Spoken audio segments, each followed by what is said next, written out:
El cuarto panel se referirá a reorganización empresarial y término de contrato, problemas y tendencias. Modera Rodrigo Azócar Simonet, académico de la Pontificia Universidad Católica de Chile. Por favor, adelante.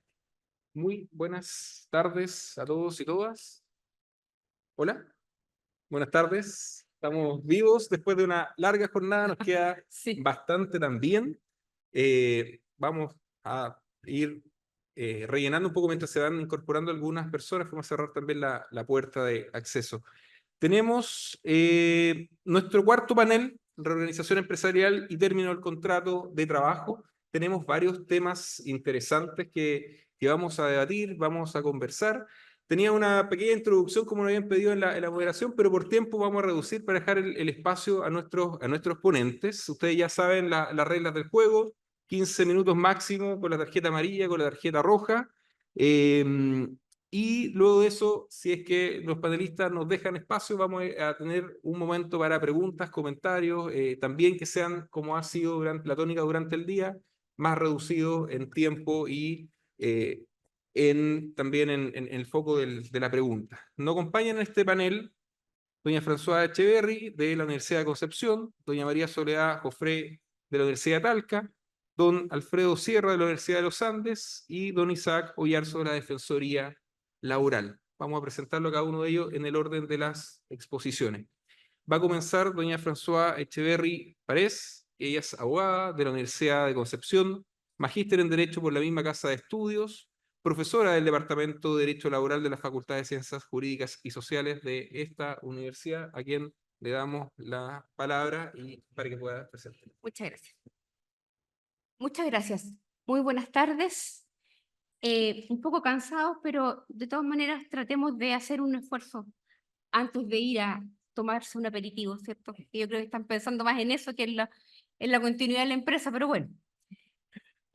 Durante esta jornada he ido recogiendo de los distintos expositores una serie de conceptos que he ido grabando en mi mente para exponer hoy día el tema, porque el tema que yo quisiera compartirles es la continuidad laboral y la eventual insolvencia de la empresa, y una reflexión personal que es para mí un desafío pendiente, especialmente a 10 años de la entrada en vigencia de la nueva ley concursal, la ley 20.720, que vino a modificar, a eliminar en realidad nuestra anacrónica y antigua ley de quiebra. De hecho, ya el concepto quiebra no se usa, lo usamos los viejos, ya, que seguimos hablando de quiebra.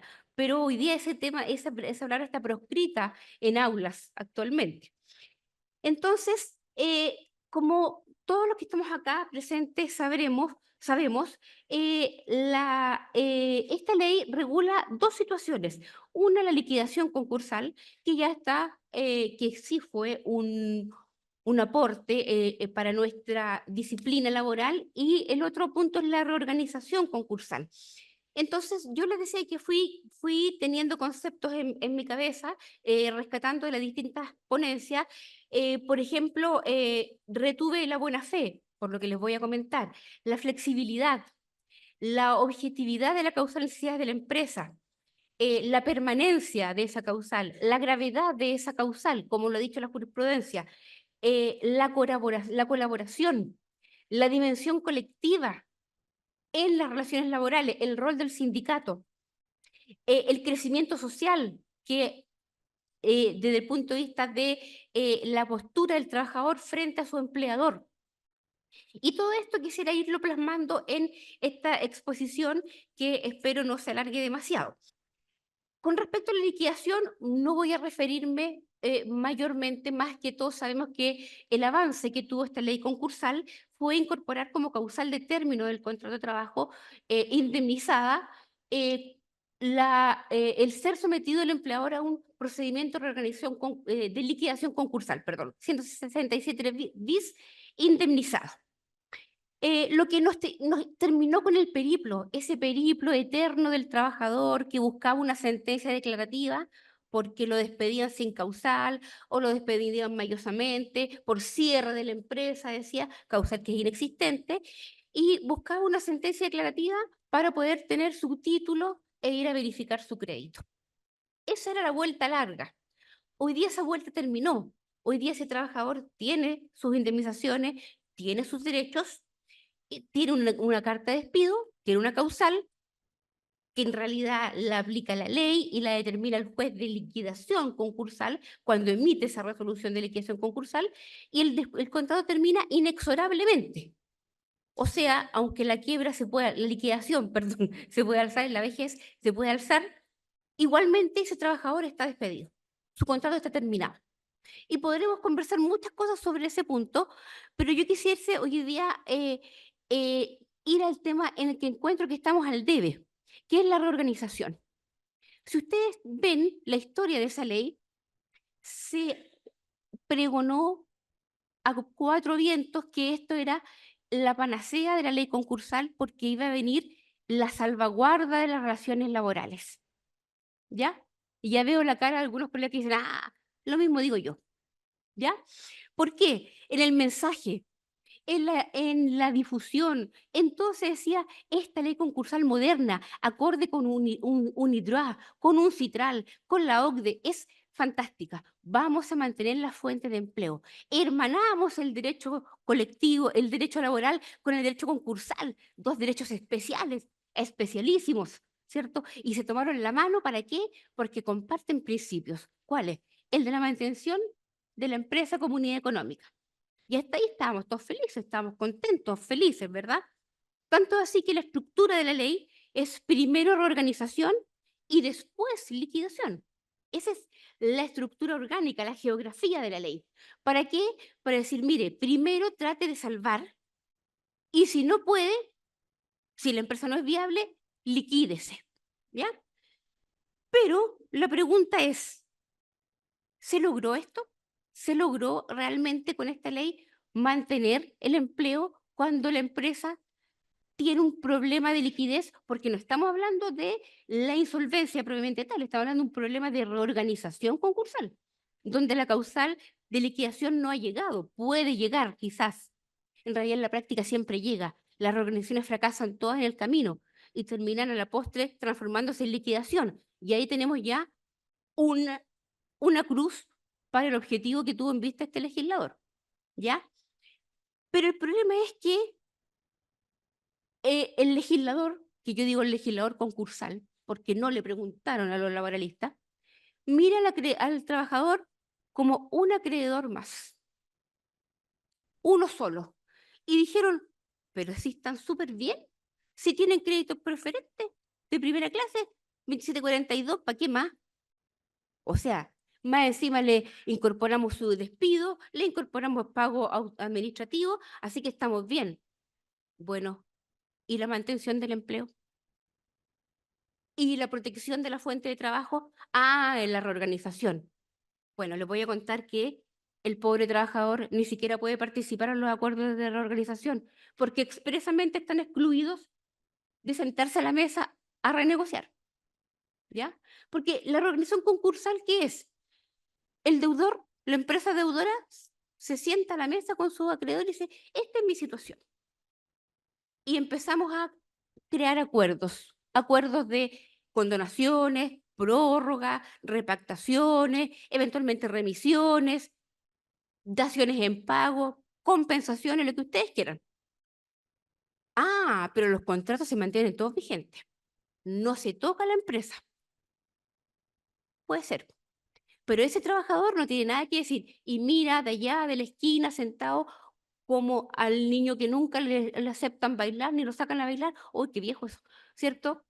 Como los acreedores organizan y se reorganizan y se pagan a sí mismos, y el trabajador es arrastrado por acuerdos de reorganización que en realidad no le conducen a nada más que eventualmente a la postre, eventualmente perder su empleo.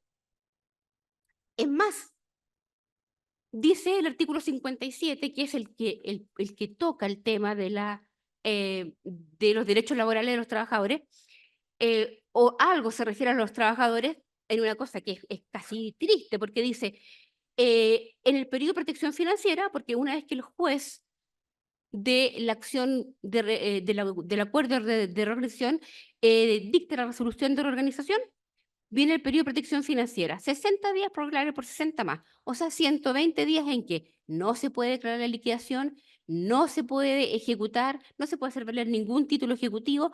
Solo, dice la ley, podrán iniciarse acciones declarativas por los trabajadores, menos los del artículo 4, porque los considera personas relacionadas a la luz de la ley de sociedades anónimas. O sea, ustedes me van a decir a mí que un jefe de tienda, que está en el artículo 4 porque tiene la desgracia de tener facultad de dirección y mando, no puede demandar ni siquiera declarativamente a esa empresa en el periodo de protección. No, no puede. No puede. Y a lo mejor no se puede autodespedir, no puede demandar nada. ¿Y si lo despiden? Porque la reorganización claramente va a llevar a despidos. Y ahí voy a tomar un poco de lo que conversar, de los despidos colectivos que vienen más adelante, pero yo nunca soy ordenada, así que voy a hablar al tiro. El despido colectivo. Bueno, a lo mejor hay que despedir a un grupo de trabajadores, pero ya no así como este policía de la empresa, porque lo hemos conversado toda la tarde. ¿Bajo qué criterios? Es que tengo que reorganizarme, porque tengo que ordenar mi pasivo, y para eso necesito reducir costos. Bueno, ¿con qué criterio va a despedir usted? ¿A quiénes?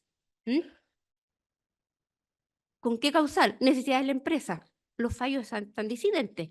Hay unos fallos de tribunales del trabajo que dicen que la organización sí es necesidad de la empresa, porque cumple el presupuesto ser objetiva y ser independiente de la voluntad del empleador. Yo digo, ¿puede ser tan objetivo el que a mí me esté yendo mal porque mis manejos son malos, mis decisiones fueron malas? Ya anacrónicamente se había dicho que la quiebra no es causal de despido porque es imputable a una administración del empleador, lo quiera o no. Por lo tanto, ese criterio tampoco me sirve para la reorganización. Y lo otro, no es permanente, porque la reorganización va a terminar en algún minuto.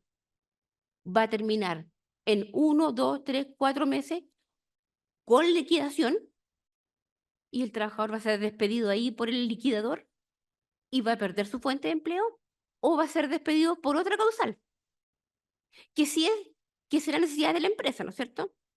Y que si es dentro del proceso, del periodo de protección financiera, ese trabajador, por ser un artículo 4, un modesto artículo 4, porque uno piensa que todos son gerentes, ¿ya? Y no, ¿ya? Hay trabajadores que están dentro del artículo 4 y que no tienen ni siquiera un atisbo de cargo gerencial. Ni siquiera van a poder accionar en contra de su despido por necesidad de la empresa, que ya sabemos que es improcedente.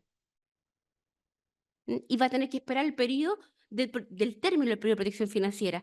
Y si en ese momento ya no hay nada, ya se traspasaron bienes, ya se vendieron bienes, porque se pueden vender cosas, salvo los que se declaren esenciales para el giro.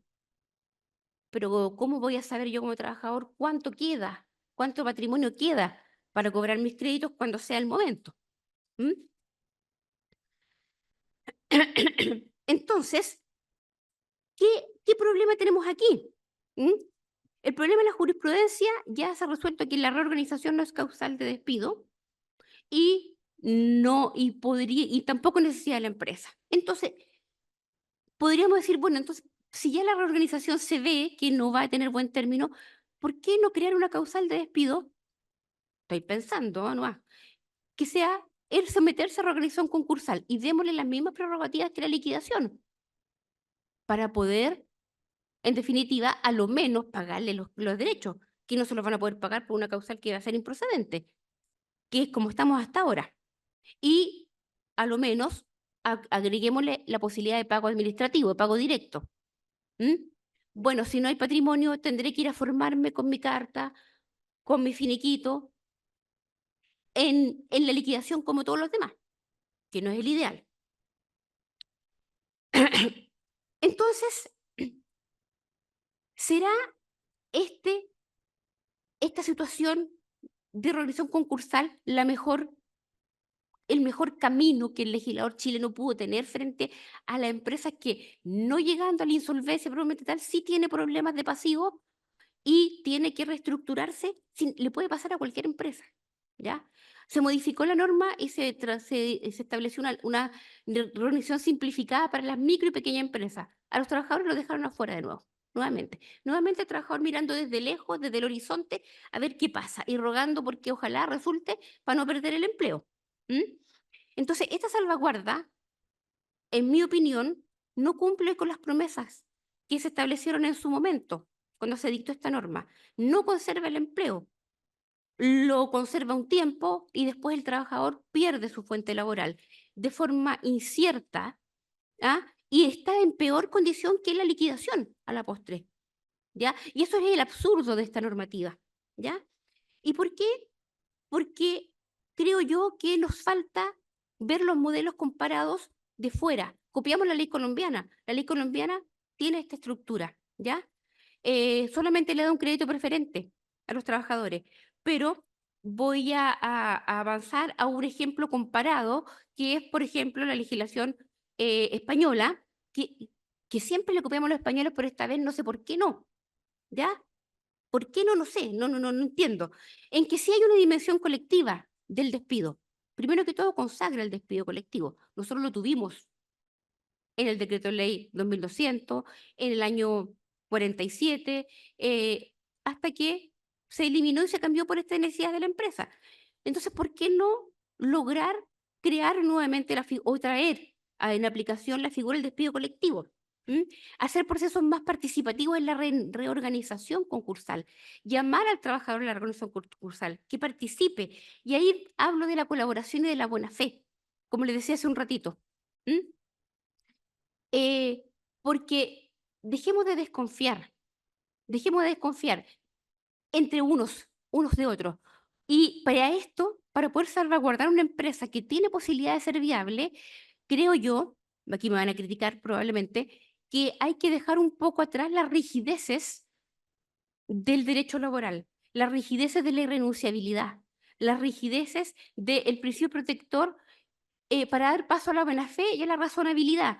Y para que esto funcione, proponer a lo mejor modificar las relaciones laborales en su contenido, por cierto, no más abajo del mínimo, pero con acuerdo de los sindicatos, con conversaciones. Si no hay sindicato, con representantes de los trabajadores. ¿Por qué no una revisión por parte de la judicatura, del reorganizador, de la judicatura laboral, de la comisión de la mesa de trabajo laboral, de la inspección del trabajo, no sé, o crear un organismo para esto, para poder, en el fondo, ir tratando de aunar criterios y realmente salvar a la empresa en su dimensión, ¿cierto?, de mantener la fuente de empleo, ¿ya? Solamente para terminar, ya fue así en la pandemia. En la pandemia trajimos a los sindicatos a la mesa, logramos acuerdos, ¿para qué? Para mantener los empleos. Bueno, Marcés, pero estábamos en pandemia. Bueno, pero con mayor razón, sin premura, sin mayores sobresaltos, sin temor a morir, sin estar encerrados, salvemos nuestra fuente de trabajo, si eso es lo que queremos en definitiva. Si ya fue posible, creo yo que podemos dejar de lado este antagonismo histórico y lograr crear una ley mejor que la que hoy día tenemos y cumplir con esa idea de salvaguarda. Muchas gracias, me pasé, pero... Muchas gracias, François. Nos comenta François por el proceso de la reorganización y este desafío también de plantearlo como una, ahí sí, como una causal, y reconocer también que los efectos laborales de una insolvencia, de una reorganización, no solamente afectan al trabajador, sino también a otras empresas. Pensemos en la unidad económica, en la subcontratación, que se ha discutido bastante a propósito de la unidad del despido, y si abarca o no abarca, ¿cierto?, las limitaciones que se plantean. Que una causal es una ley concursal con efectos laborales, pero este trabajador es un acreedor más, ¿no? Individualmente considerada, sin una mirada colectiva, y sin un grado de participación tampoco en esa línea, y donde la única alternativa termina siendo en la práctica el despido, ¿no? La terminación del contrato. Y esto nos invita a hacer frente a una serie de desafíos que incluso nos hablan de la eficacia del derecho del trabajo en este contexto y de crédito que muchas veces no se pueden cobrar por parte de los trabajadores. Muchas gracias por por esta presentación. Y vamos a continuar con Alfredo Sierra. Alfredo Sierra es profesor de la Universidad de los Andes. Él nos va a comentar y nos va a presentar sobre los derechos de participación en su puesto de sucesión de empresa. Así que, Alfredo, la misma tarjetita. Adelante. Te vamos a conseguir el... Bueno, ¿qué tal? ¿Cómo están? Buenas tardes. Muchas gracias, Rodrigo. También quiero agradecer a la Sociedad Chilena de Derecho al Trabajo por la invitación para participar como expositor de esta jornada, y también a la Facultad de Derecho de la Universidad de Concepción, representada en mi amigo Álvaro Domínguez, que, como ustedes saben, no lo ha pasado muy bien por el tema de los aviones, pero ya estamos acá, ya llegamos. Les cuento un poco el objetivo de esta exposición. Es referirme a ciertos aspectos relativos a una investigación de un proyecto Fondesit en el cual participé con Rodrigo Palomo y también la profesora Soledad Jofré, relativa a la asociación empresarial, y precisamente a propósito del tema de la participación de los trabajadores en la asociación de empresas, relacionarlo también con el tema del término del despido, en lo que les voy a comentar. Pero previamente, y para ir a ritmo, de cara a que no me vaya a poner amarilla don Rodrigo, en el último partido me pusieron amarilla, así que me pueden suspender para el próximo, les quería hacer un poco el estado de la cuestión de nuestro país en materia de asociación muy breve. Fíjense que a propósito de esta investigación nosotros pudimos determinar que existen tres grandes modelos en materia de asociación de empresas en los países. Por un lado, países que no contemplan ninguna norma, como el artículo 4, que vamos a ver en la lámina siguiente, ¿no es cierto? El artículo 4, cuando hay un cambio de empleador, se mantiene el contrato de trabajo, que son países como Uruguay y Perú, que no obstante la jurisprudencia de esos países ha llegado a determinar una conclusión bastante similar a la que tenemos en nuestros países, como que los contratos continúan, aplicando básicamente el principio de continuidad. Otro gran modelo serían países que lo reglamentan, como pasa en Chile, para establecer la conservación del contrato de trabajo. Básicamente lo que pasa con el artículo 4. Pero también dentro de ese grupo podríamos incorporar países que también mantienen la conservación de los contratos, pero establecen un régimen de responsabilidad entre la empresa cedente y la adquirente. Básicamente, que señalan que se contempla una responsabilidad solidaria. Y eso ustedes lo pueden ver en mucha regulación en los países europeos, pero por ejemplo, cerca nuestro, en Argentina, en Colombia, etcétera, ¿no? Muchas veces pónganse a pensar en problemas de insolvencia que puede tener el empresario que está adquiriendo, ¿no? Y que muchas veces quizás la asociación se está haciendo precisamente con aras a eso, ¿no? Y en tercer lugar, fíjense, están el grupo de los países que contempla estos derechos, pero fíjense, se agrega lo que son el derecho a información y consulta, ¿no? Que básicamente son los países europeos en base a la directiva que yo les voy a comentar. Bueno, miren, ahí está la norma chilena, ¿no? Este inciso segundo, que habla de las modificaciones totales y parciales relativas al dominio. Cuando se produce ese cambio, ustedes saben que básicamente lo que se establece es que el nuevo empleador o el nuevo empresario, el nuevo titular de esa empresa, pasa a ser contraparte del nuevo empleador de sus trabajadores, ¿no? Eso se produce como una cesión forzada del contrato de trabajo en estricto rigor. Bueno, decir un poco, cuando se incorporó esta norma, que fue el año 81, había mucha discusión jurisprudencial, y fíjense que una parte importante de la jurisprudencia entendía que los contratos de trabajo terminaban cuando se producía el cambio de empleador. O sea, hablando del año 81, fue un gran adelanto. Oye, los contratos se conservan. Pero un poco lo que yo les quiero plantear acá, en esta posición, que yo creo que ha pasado mucha agua bajo el puente, y yo creo que está un poquito desactualizada esta norma en varias cuestiones. Principalmente en cuestiones relativas a los créditos pendientes, donde hay muchas dudas que se suscitan a partir de ello, y principalmente el derecho a información y consulta también, ¿no? Vamos a ese punto. ¿Cómo es diciendo Rodrigo? ¿No? ¿A qué hora tengo que terminar? Ya. Bueno, fíjense, la directiva 2001-23 establece relativa a la asociación de empresas, establece un apartado relativo al derecho a información y consulta. Es una cuestión, si ustedes se ponen a pensar, que es bastante básica, que debería siempre existir, pero en nuestros países, en general en Latinoamérica, no se contempla, ¿no? ¿Cuál es el objetivo, básicamente? Cuestiones que tiene distinto objetivo, pero un objetivo que podríamos decir principal. Oye, enterarme, yo trabajador, que resulta que voy a tener una nueva contraparte. Voy a tener una nueva contraparte. Miren, que muchas veces me enteré, entre comillas, por la prensa en un pasillo, que resulta que tengo una nueva contraparte, precisamente una cuestión esencial, que es el contrato de trabajo. También de cara precisamente a cuando me informo de eso, que la acción sindical. Bueno, ¿qué caminos voy a tomar respecto hasta ese punto? ¿Cuál es el objetivo que pretende hacer el nuevo empleador con la empresa donde estoy prestando servicios, ¿no? Etcétera. Fíjense que en azul tengo dos cuestiones relevantes a propósito de eso. Una, que la tenía la profesora Soledad Jofré en su tesis de magíster, ¿no? Que recogía un dato de ENCLA, la ENCLA del año 2014. O sea, fíjense que un porcentaje significativamente mayor de firmas no informan ni consultan a sus trabajadores respecto a las decisiones vinculadas a este ámbito, ¿no? Y les cito ahí una cita de un autor argentino que dice que muchas veces los problemas en este tipo de materia no se suscitan porque se va a hacer la transferencia o transmisión en sí, sino porque precisamente el desconocimiento, ¿no? Surge mucha inquietud por parte de los trabajadores y muchas veces se puede producir un conflicto precisamente por ese punto netamente de transparencia de la información.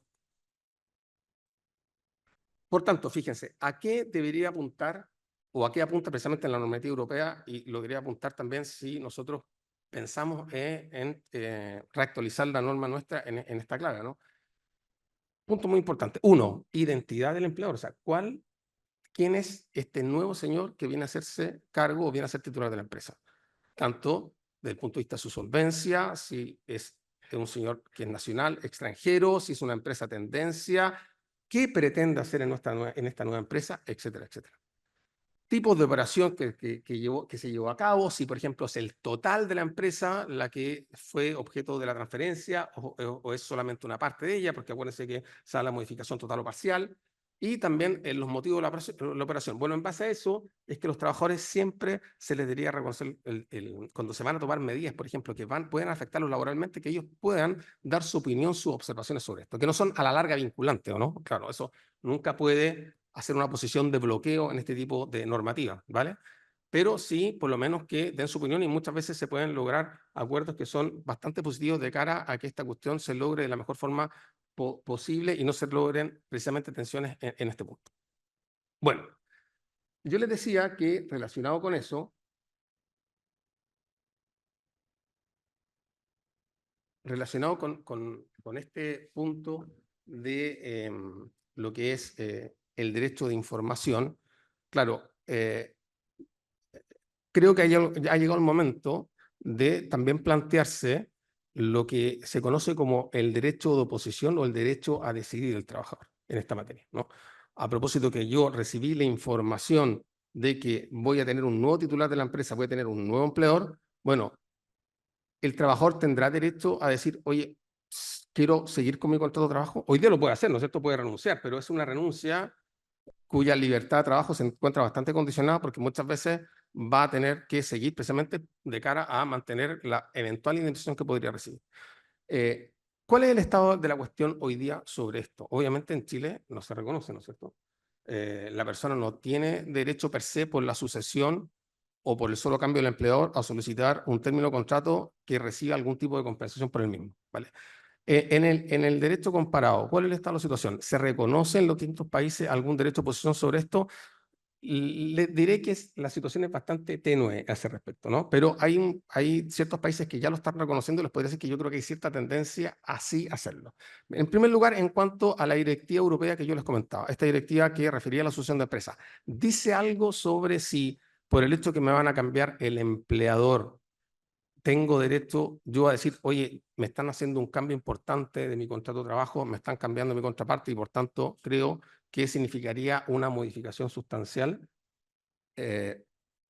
¿Señala algo así la directiva? No, pero sí, fíjense que la jurisprudencia europea ha señalado lo siguiente, oye, ojo, que no obstante los países son libres de regular esta cuestión. En principio, per se, no está un derecho de oposición, pero no hay ningún problema que los países, parte de la Unión, puedan regular este derecho de oposición estableciendo una compensación precisamente si se produce el cambio de empleo.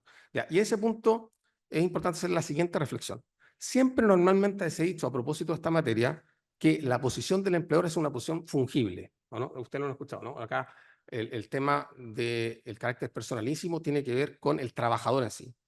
Pero cuando ustedes ven la doctrina referida al artículo 4 o en otros países referida a la asociación de empresas, normalmente dice, oye, la posición del empleador es fungible, ¿no? Un poco lo importante es que este señor esté prestando servicio a una empresa.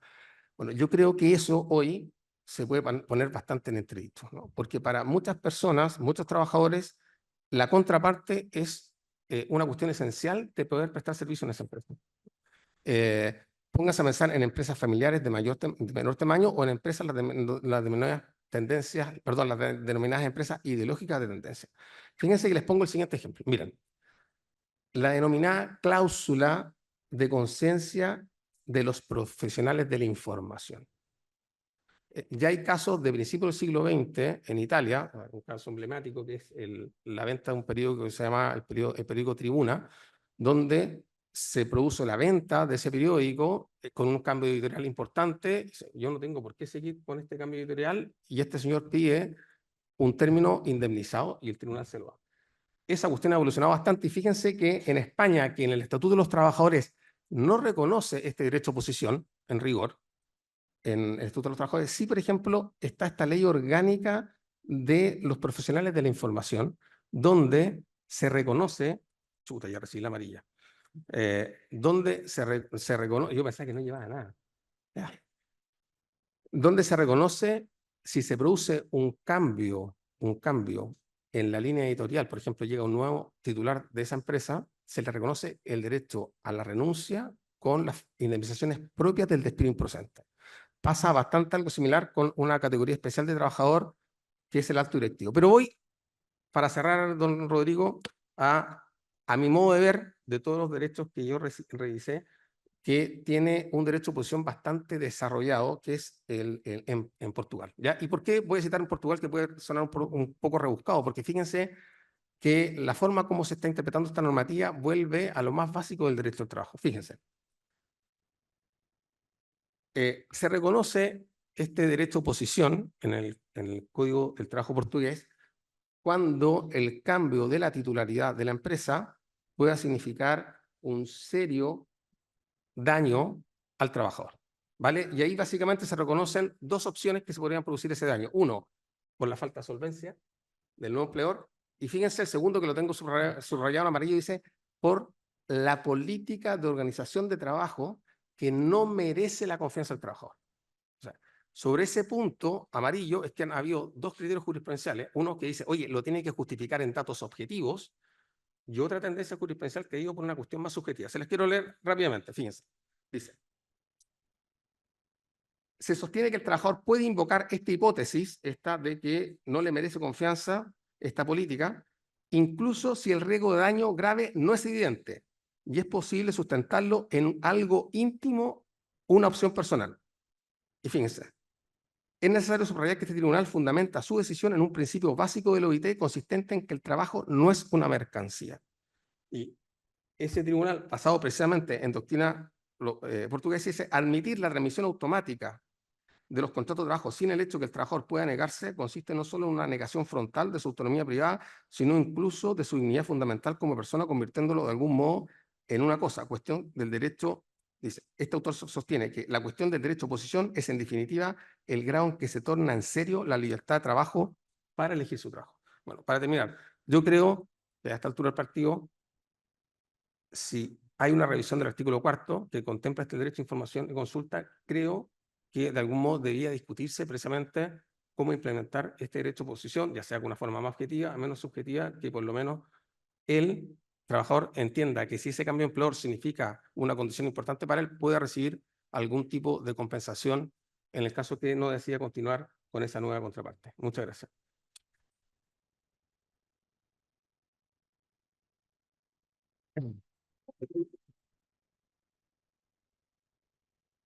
Te queda 1 minuto y medio todavía, así que puedes seguir. Gracias, Alfredo, por la presentación. Alfredo nos hablaba sobre la asociación de empresas a propósito del principio de continuidad y esta norma que en su momento él destaca que fue un gran avance, pero hay dos grandes temas que él manifiesta como reparo, ¿cierto? Cómo opera y estos resguardos a propósito de la información, el de decidir, en un contexto que todos ya sabemos, esta frase de la OIT de que el trabajo no es una mercancía, y por otro lado este régimen de responsabilidad que no alcanzó a desarrollarlo por tiempo, entre las empresas, entre qué ocurre entre estas dos empresas y nos presenta desafíos, ¿cierto? En la materia, a propósito de cómo se enfrenta con esto, con otras dinámicas, ¿cierto? Con otras figuras en nuestro derecho y lo incluye también con el subterfugio, ¿no? Cómo quedó también con la criticada regulación actual después del multiroot, cómo también podría operar con ello. Así que gracias, Alfredo, por la presentación y vamos a continuar con la presentación de la profesora María Soledad Jofré. La profesora María Soledad Jofré es profesora del Departamento de Derecho del Trabajo y Seguridad Social de la Universidad de Talca, magíster en Derecho del Trabajo y Seguridad Social de la Universidad de Talca y la Universidad de Valencia, y actualmente directora de dicho programa magíster, investigadora del CENTRAS, de esa misma casa de estudio, y directora de la Sociedad Chilena de Derecho del Trabajo y la Seguridad Social. Doña Soledad, muchas gracias por acompañarnos y tiene su tiempo para exponerte en él. Hola, buenas tardes a todos y a todas. Sé que estamos ya muy cansados, ha sido un largo día, pero no puedo comenzar sin agradecer la invitación a esta jornada, especialmente la Universidad de Concepción y por supuesto a don Álvaro Domínguez, que ahí está y que lo felicito también porque ha salido todo perfecto. Sé que organizar este tipo de cosas lleva mucho estrés, así que por lo menos hasta ahora vamos muy bien, Álvaro, así que para que vaya bajando y vamos más tranquilo. Efectivamente, como comentaba Alfredo, tuvimos la oportunidad de trabajar juntos en un proyecto de investigación donde revisamos precisamente la figura de la asociación de empresas a través de distintos aspectos. Por lo tanto, la verdad es que nos pusimos de acuerdo un poco para no hablar, no repetir las cosas y creo que lo vamos a conseguir.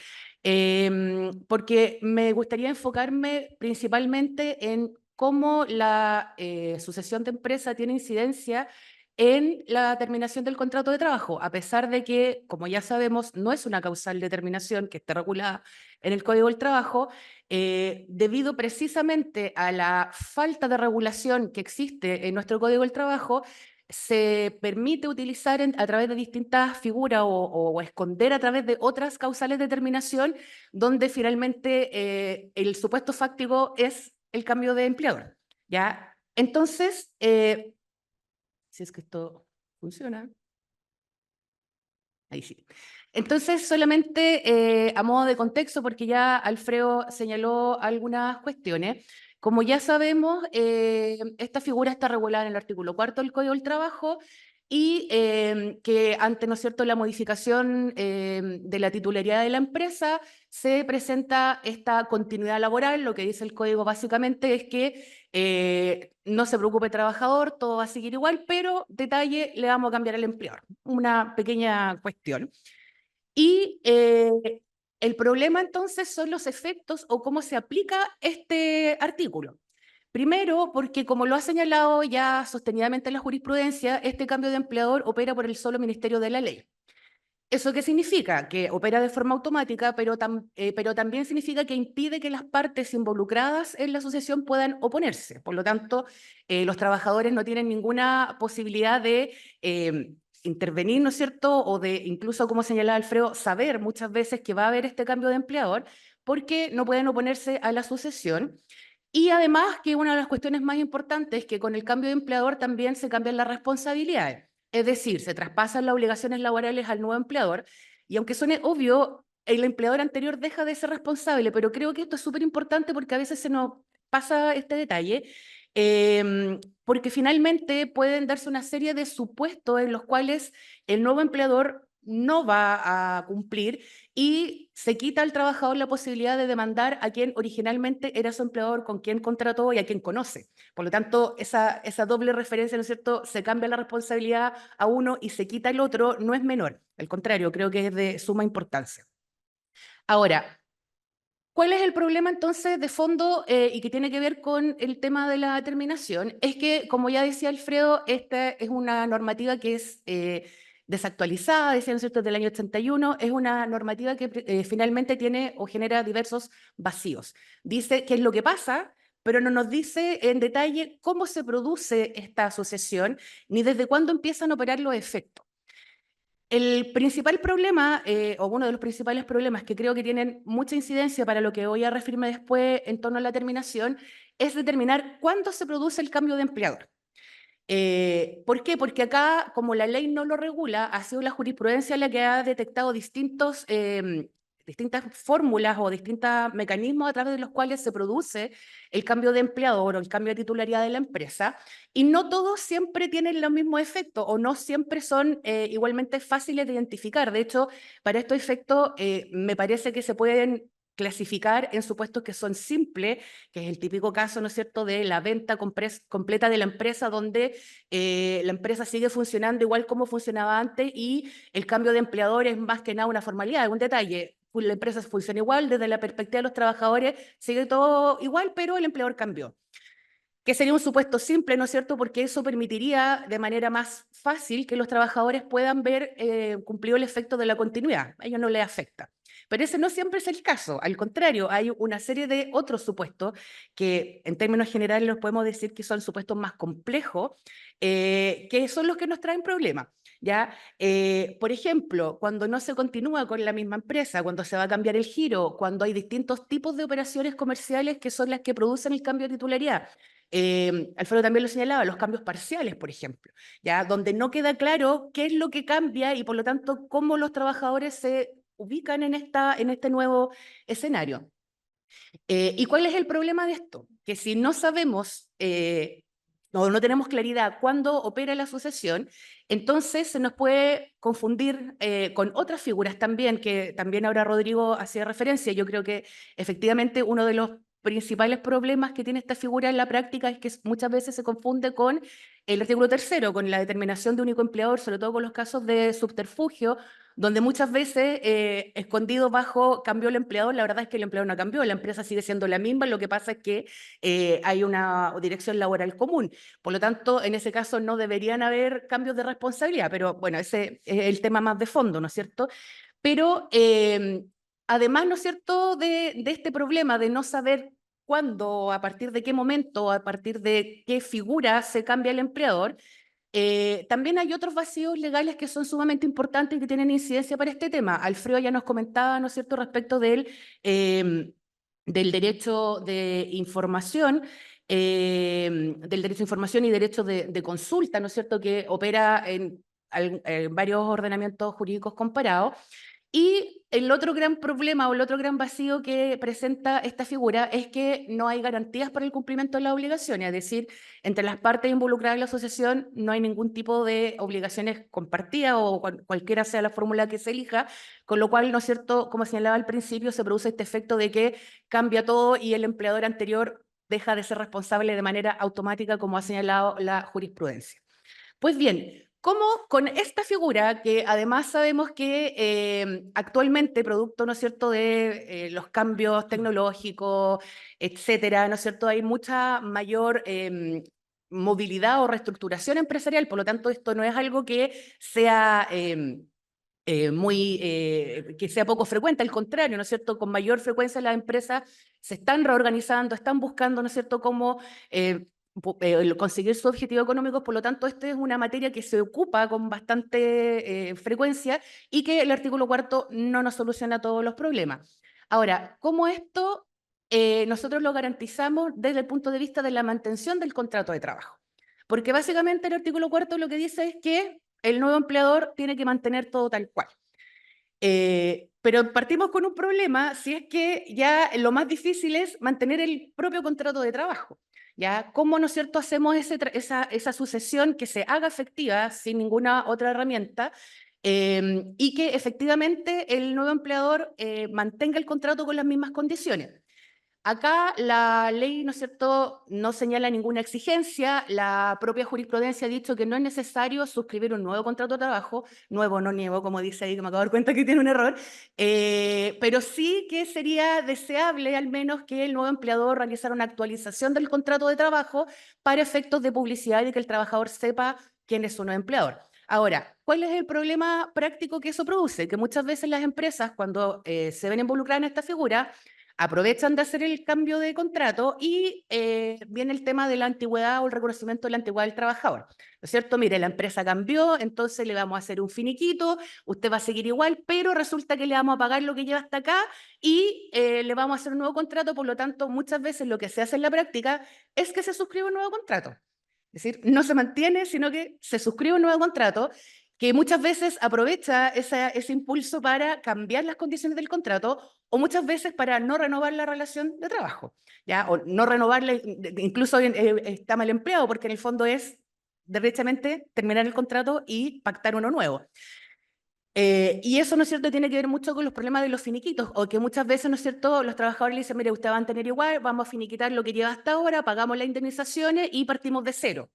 O vamos a hacer un nuevo contrato, le cambiamos las condiciones, pero reconocemos su antigüedad original en el contrato nuevo, que sería como la figura, la mejor opción para el trabajador, pero no deja de ser problemático cómo se acredita esto después. Y acá hay varios fallos en los cuales, ¿no es cierto?, cuando hay diversos traspasos sucesivos de las empresas y cada vez que le hacen un finiquito al trabajador le reconocen la antigüedad, pero resulta que después es un problema práctico acreditar que siempre ha sido la misma empresa y que se han ido cambiando los contratos. Entonces, por mucho que quede escrito que le reconoce la antigüedad, no necesariamente nos resuelve el problema. Y eso es algo que no ocurre con bastante frecuencia. Por lo tanto, ya de entrada, mantener el contrato se ve no tan simple con este cambio de empleador. Y en particular respecto a la terminación, acá hay un tema, ¿no es cierto?, que es importante porque, como decíamos, no es una causal de terminación. Sin embargo, en los hechos muchas veces puede servir para fundamentar la aplicación de otra causal. Principalmente la causal de necesidades de la empresa, que acá me hace mucho sentido lo que se discutía en la mañana, ¿no es cierto?, a propósito de esta textura abierta que tendría el artículo 161, inciso primero, y que, como señalaban, ¿no es cierto?, los panelistas en la mañana, finalmente estos criterios para determinar cuándo es una necesidad de la empresa podría, ¿no es cierto?, esconder que finalmente el presupuesto fáctico es que se cambió el empleador, por lo tanto, como se cambió el empleador, ahora nos vamos a reestructurar, nos vamos a reorganizar, se van a suprimir cargos, se van a automatizar algunas funciones, como decía también en la mañana la colega, y eso finalmente, si bien la causal a invocar va a ser necesidades de la empresa, el fundamento es el cambio de empleador. Por lo tanto, se va escondiendo ahí. Y eso es muy complicado porque obviamente, y me gustó mucho la frase que decía Marjorie en la mañana, esta idea del despido preventivo, que finalmente es, mire, yo sé que tengo que mantener todos los derechos, pero igual lo voy a despedir antes de que empiece, ¿no es cierto?, a reestructurar porque no voy a mantener las condiciones tal como las tenía el empleador antiguo. Y ese es un problema. También con otras causales de terminación, por ejemplo, el mutuo acuerdo, y que mutuo acuerdo, como también decía Alfredo recién, mutuo acuerdo condicionado, ¿no es cierto? Porque muchas veces la opción es, mire trabajador, vamos a cambiar de empleador, puede que lo despidamos igual después, pero le doy la opción de que ahora salga y le pagamos una indemnización, que pasa mucho y ahí lo vamos a conversar después a propósito de este derecho de opción que hablaba Alfredo, que a mí no me convence mucho porque creo que depende de muchos factores y uno de ellos es la capacidad de negociación del trabajador y su capacidad económica, porque no es lo mismo que le ofrezcan al gerente de la empresa que sabe que probablemente igual después lo van a despedir por ejemplo, desahucio, por lo tanto le conviene aceptar ese mutuo acuerdo que al resto de los trabajadores que no van a estar en las mismas condiciones. ¿Ya? Por lo tanto, creo que ahí hay que matizar. Y lo mismo respecto a la renuncia, ¿no es cierto? Que, bueno, la ley y la jurisprudencia ha dicho, bueno, el trabajador si no quiere continuar con un nuevo empleador puede renunciar. Sí, pero sabemos cuáles son las consecuencias que eso conlleva. Y otro caso que también es interesante y que también hay alguna jurisprudencia al respecto es la aplicación de la causal de despido indirecto. ¿Qué pasa cuando el nuevo empleador incumple las obligaciones contractuales? Y eso es el fundamento que motiva al trabajador a interponer esta causal de terminación.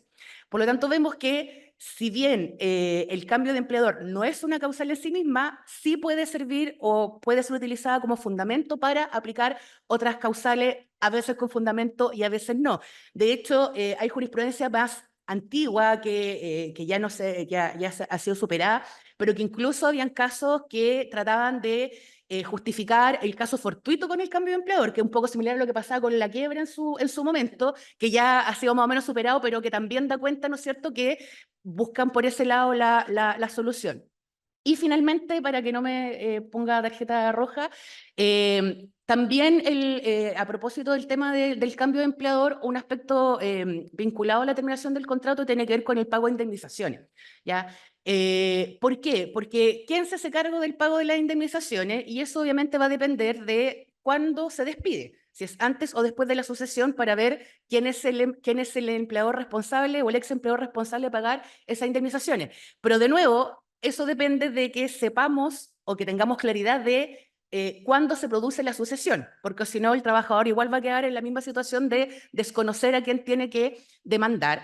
Y el otro punto respecto a las indemnizaciones, y esto también ya ha sido más o menos resuelto por la jurisprudencia, de que es el nuevo empleador quien debe hacerse cargo de todas las obligaciones que estén pendientes, incluso las que haya dejado pendiente el empleador anterior antes de hacer el cambio a través de la sucesión, y eso involucraría, por ejemplo, la nulidad del despido. Por lo tanto, si el empleador no pagaba las cotizaciones y luego cambia de empleador, este nuevo empleador tendría que hacerse cargo de los efectos de esa nulidad. Para terminar, solamente con 3 ideas. Primero, ¿no es cierto?, que para poder aplicar o para poder identificar con claridad los efectos de la terminación del contrato ante el cambio de titularidad, es primero más importante saber cómo funciona la figura, y ahí hago referencia, ¿no es cierto?, a la falta de regulación legal o los vacíos legales que esta materia nos deja y que hace que muchas veces estos casos al final terminen en casuística, ¿no es cierto? Hay que ver el caso a caso, en algunos casos sí, en unos casos no, lo cual, ¿no es cierto?, le quita a la institución, ¿no es cierto?, le quita la finalidad. ¿Por qué es importante? Porque, como ya señalaba, estos procesos de reestructuración empresarial son cada vez más frecuentes y, como ya señalaba, se utilizan en la práctica como fundamento para aplicar otras causales de terminación. Y, finalmente, porque efectivamente no hay ningún tipo de garantía que permita asegurar que efectivamente lo que dice el artículo 4 de que los derechos no se afectan con el cambio de titularidad, en la práctica no ocurre porque no tiene estas garantías contempladas en la ley. Muchas gracias. Muchas gracias, Soledad. Como escuchábamos recién, Soledad nos hablaba sobre el cambio de empleador, las limitantes que tiene esta falta de derechos que tienen los trabajadores y el traspaso de responsabilidades como desafío. Y nos presenta 4 problemas, ¿cierto? Problematiza de cómo opera esta figura desde cuando se produce, de la mantención de los derechos y obligaciones y todos los efectos que tiene, el hecho que no sea una causal, que es también propio de la gran temática que estamos abordando en la jornada, y el pago de indemnizaciones. Ahí también hay desafíos que ella va presentando y problematizando muy bien, y que plantea también esta reflexión que muchas veces uno puede generar: qué libertad va a tener el trabajador de aceptar o no este anexo que se le va a presentar, o este mutuo acuerdo que muy bien planteaba Soledad. Así que muchas gracias por la presentación, y vamos a continuar con nuestro siguiente expositor, que nos va a presentar sobre la resistencia del empleador ante el caso fortuito o fuerza mayor. Su nombre es Isaac Oyarzo Guarda, es abogado, magíster de Derecho Laboral y Seguridad Social por la Universidad de Concepción y defensor laboral de Coyhaique. Muchas gracias por acompañarnos y por también entregar esta interesante mirada que nos va a presentar. Muchas gracias a la organización y especialmente a don Álvaro. Primero, en cuanto voy a empezar a justificar ciertos sesgos ideológicos por mi parte. A esta altura del día ya me siento anarco y sindicalista, en que veo la relación entre empleadores y trabajadores de manera antagonista, en que los buenos somos los trabajadores, ¿ya? Pero sin embargo, saliendo de esta postura sesgada, yo me paso a la otra vereda, en que, ¿qué pasa en el caso de un empleador diligente que se ve enfrentado a un caso fortuito, un buen padre de familia? ¿Qué decisión y qué situación debe tomar? Y acá busco dar en este trabajo una respuesta, si bien teórica, pero también práctica, es decir, poniendo la pelota en el suelo, ¿ya? A ver si funciona esto. Sí, bueno, acá pueden ver, si uno ve la incidencia o el porcentaje de la causal, es muy baja. Salen ahí como 2.000 casos, estos de la DT, de un universo de 2 millones de despidos en ese periodo, es decir, la causal se invoca un porcentaje de un 0,1%. Ahora, en el Código Laboral, ¿existe alguna definición de caso fortuito? Tenemos menciones, pero no hay una definición. por lo tanto hay que ir a la norma de carácter supletoria y común, que en este caso es el Código Civil, y ahí manifiestan, cito algunos artículos, especialmente el artículo 45, el 1547, el 1558, que básicamente no es que den una definición, sencillamente dan las características para que estemos frente a un caso fortuito o fuerza mayor, y en este caso que sea imprevisto, irresistible e inimputable. Algunos hablan de ajeno tercero, pero para mantener la ají, inimputable. ¿Ya? Siguiendo dentro de esto, manifestaciones ahora respecto del caso fortuito o fuerza mayor dentro del Código Laboral. Obviamente uno dice, artículo 159, número 6, caso fortuito o fuerza mayor permite la terminación del contrato laboral, ¿ya? Pero existen otras manifestaciones que ahí lo pueden ver. Por ejemplo, voy a destacar solamente el artículo 29. Podrá extenderse la jornada ordinaria, pero en la medida indispensable para evitar perjuicios de manera normal del establecimiento, y el punto aparte dice, las horas trabajadas en exceso se pagarán como horas como extraordinarias, ¿ya? Entonces el efecto en otras hipótesis del Código Civil no es un efecto suspensivo ni extintivo de las obligaciones, que es muy importante. Ahora, esto sí es muy relevante. ¿Cuál es el efecto o la función del caso fortuito o fuerza mayor? Si lo vemos dentro de la responsabilidad extracontractual, es una función de eximente de responsabilidad, pero en materia contractual tiene una función mucho más amplia, puesto que no solamente busca exonerar la indemnización de los perjuicios, ya sean de carácter moratorios o compensatorios, sino que incide también en el contrato mismo, en la suspensión o la subsistencia de obligaciones. ¿Ya? Y acá es muy importante la cita que hago en el párrafo segundo respecto de Índico de la Maza y Álvaro Vidal, y esto lo cito textual. Esto plantea que el efecto liberatorio del caso fortuito, por regla general, no extinguiría la obligación, sino que la exigibilidad de la prestación se suspende mientras se mantenga la irresistibilidad de las consecuencias del caso fortuito. La consecuencia del caso fortuito sería suspensiva del cumplimiento de las obligaciones. Ese es el criterio correcto. La regla general es un efecto suspensivo y no extintivo de las obligaciones. Ahora, pero veámoslo específicamente en la causal del 159, número 6. ¿Qué efecto produce? ¿Ya? Recordemos que en este caso es una causal de término. Acá, para efectos pedagógicos y argumentativos, divido este efecto en dos. Un efecto que es de carácter principal, ¿cuál es? Terminar el contrato laboral, que es un efecto peculiar, puesto que lo normal es que incida en la eximente de o suspensión de obligaciones y no en el contrato mismo, ¿ya? Acá opera como extinción del contrato. Incluso podríamos asimilarlo, por así decirlo, cuando es causal de término, como a la pérdida de la cosa de vida de especie o cuerpo cierto. A ese nivel, capaz Abelú se estará revolcando su tumba si digo esto, pero es más o menos esa idea. Y otro efecto, un efecto secundario, es libera al empleador de indemnizaciones, es decir, ¿cuáles indemnizaciones? Los años de servicios y indemnización sustitutiva de aviso previo. Puntos importantes de aspecto de la irresistibilidad en materia laboral, ¿ya? Acá hay que decir, existen dos visiones, por decir, una tradicional y otra relativa o moderna. La que impera es la relativa, ¿ya? Acá, cuando se ve la irresistibilidad, se pondera in abstracto, es decir, que no se va a ver a la situación psicológica o específica del empleador, sino que se pone una situación media de una persona o un empleador razonable. Y si esa persona podía o no resistir en atención al deber de cumplimiento debido, este caso fortuito fuerza mayor. Sin embargo, eso no significa que no se puedan tomar elementos de carácter externos, por ejemplo, el carácter profesional del empleador, o en la parte final dice el momento, el lugar y las circunstancias en que ocurrieron el caso fortuito fuerza mayor, ¿ya? Pero eso no lo quita que siga siendo un análisis in abstracto. Ahora, una doble faz de la irresistibilidad. Acá es súper importante, puesto que irresistible o la resistencia se ve en dos ámbitos. Una que es la concurrencia del hecho. Es decir, acá confluye tanto la previsibilidad con la irresistibilidad. ¿Y en qué momento habitualmente uno ve si algo podemos contener su ocurrencia? Es el momento en que se celebra el contrato.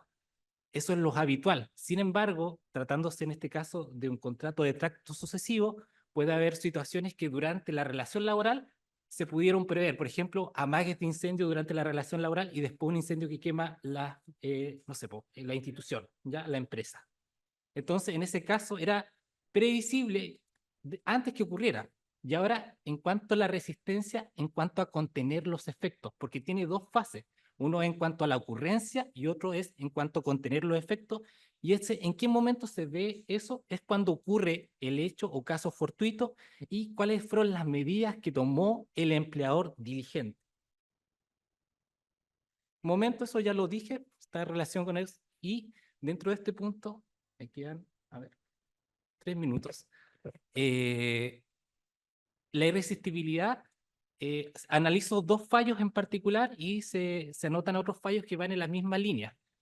2 fallos que tienen ciertos elementos de concurrencia, los 2 fueron incendios, destruyeron la totalidad de las instalaciones, el empleador tenía otros locales, no se terminó con el giro de la empresa, pero las conclusiones de estos 2 fallos fueron diversos, ¿ya?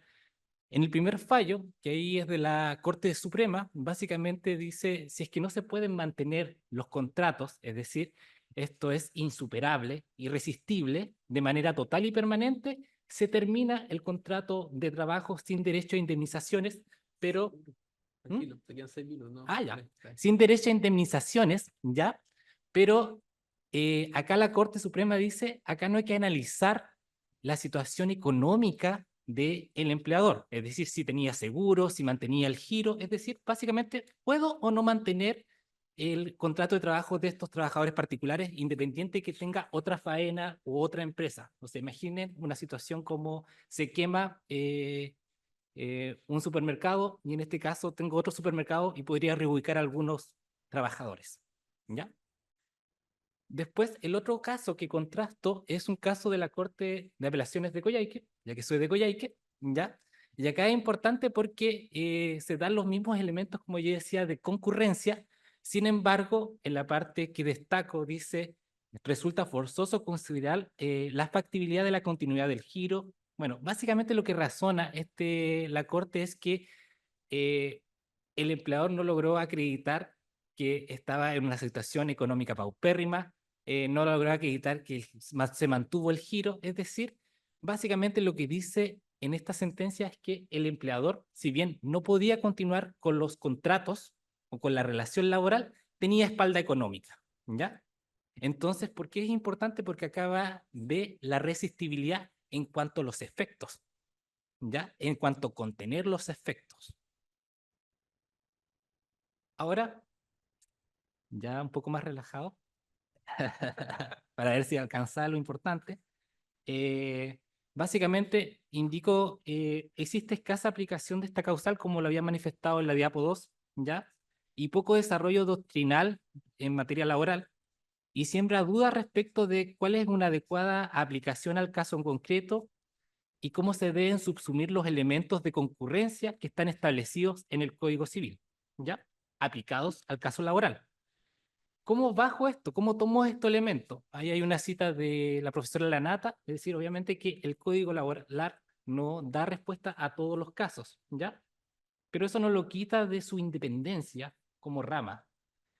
Y acá, más precisamente, la profesora Cristina Mangarelli, en este caso dice, ¿sabes qué? Se aplican, pero no se aplican a rajatabla, es decir, hay que haber una adecuación, ¿ya? ¿Qué adecuación? A través de las instituciones y los principios laborales. ¿Qué principios laborales podemos aplicar o debemos adecuar?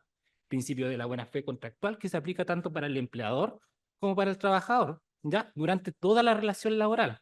Principio de la estabilidad laboral, incluso principio de ajenidad de los riesgos. Ahora, la gran pregunta, ¿qué debe hacer el empleador? Y básicamente esta es una respuesta ya práctica. Primera hipótesis, si los hechos hacen imposible conservar el vínculo laboral e incluso dejando en la imposibilidad absoluta de responder económicamente, la aplicación de la causal está justificada en cuanto a los 2 efectos, terminar el contrato y librarlo de toda indemnización de perjuicio. Hipótesis 2. la imposibilidad de conservar los vínculos laborales por parte del empleador, pero no una situación económica, es decir, tiene espalda económica el empleador, ¿ya? Acá, obviamente, rompe en fila la jurisprudencia porque algunos van a entender un criterio de resistibilidad mucho más amplio, ¿ya? Solución práctica, busque otra causal. Busque, por ejemplo, podría darse el caso utilizar mutuo acuerdo, utilizar el artículo 161 o incluso 163 bis, ¿ya? Para evitar que sea calificado como injustificado ese despido con los recargos del 50% del 168. E hipótesis número 3. ¿Qué pasa si el empleador puede mantener los vínculos laborales pese a haber sufrido un hecho fortuito, pero que no sea de esta característica absoluta ni permanente? Acá la respuesta nos los dio la situación de la pandemia. Puedo tomar diferentes situaciones o diferentes hipótesis para solucionarlo. Por ejemplo, trabajo a distancia, teletrabajo, otorgar feriados colectivos, anticipar feriados, celebrar pactos de suspensión laboral, entre otros. Y finalmente, qué importante destacar es reflexiones finales. El efecto normal, tanto en materia civil como en materia laboral, el efecto del caso fortuito es un efecto suspensivo por regla general. Otras apreciaciones, existe una ambigüedad sobre un mismo elemento que va a incidir posiblemente en que la causal sea justificada o no. Soluciones, hay un proyecto de ley que busca previamente, porque el que califica la causal primeramente es el empleador a través de la carta. ¿Cuál es? Someterlo como un procedimiento previo, como un desafuero, ¿ya? Incluso podría ser una idea de monitorio para que analice el juez si proceden o no los elementos. Esa sería como una solución de manera propositiva. Gracias. Bien, muchas gracias, Isaac, que nos referenciaba y nos hablaba sobre la causal de casos fortuitos, fuerza mayor, este concepto civil o derecho, comillas, general. Aprecio las funciones, los efectos, los elementos y estos criterios con la hipótesis que también alcanzaste en el tiempo adicional para poder presentar. Y finalmente la pregunta, la reflexión que uno diría, bueno, ¿cuándo opera esto, no? En la pandemia, claro, tuvo que salir una ley a decir, mire, no pueden aplicarle, que podría haber sido la oportunidad. Tenemos los casos de los terremotos, ¿cierto? Los incendios que hemos discutido bastante en esta materia. Me están diciendo que un par de gracias. Bien, ahora quiero dejar un espacio, me dice desde la organización, para preguntas. ¿Pueden levantar la mano las personas que puedan estar interesadas? Ya, una, bien, maravilloso. Cansamos, pero perfecto con una. Preciso, el elemento. Una pregunta. Una pregunta de 10 minutos. Claro.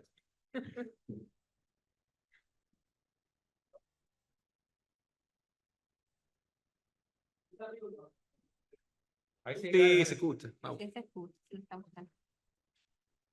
Todo bien. Había que pegarle, parece. Ahí funciona. Pregunta para Alfredo respecto del derecho de oposición. Bueno, Diego Nodeleman por acá. En el derecho comparado, ¿cuáles son las implicancias prácticas del ejercicio de ese derecho en términos, por ejemplo, no sé, indemnizatorios o respecto a la vigencia de la relación laboral? Y luego, en caso de que se regulara en Chile, ¿cuáles serían las alternativas que tú sugerirías de cara a eso también? La vigencia del contrato y la indemnización.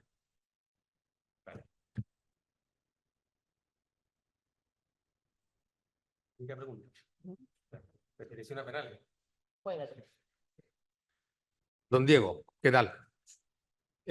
Bueno, a ver, en general, digamos, como yo decía, está bastante matizado, no está tan reconocido en general, salvo, por ejemplo, con países como Portugal. Fíjate que nosotros, tú sabes que gran referencia acá es España, ¿no? Y no está reconocido en forma expresa para la general los trabajadores, solamente casos puntuales como los que mencioné del alto directivo o el caso de los trabajadores de la prensa, ¿no? Pero reconocido el derecho a oposición, en rigor debería ser una indemnización similar un poco a las de años de servicio, ¿no? Fíjate que en Portugal es un poco los despidos, a propósito de la profesora François, los del derecho colectivo, que es básicamente años de servicio.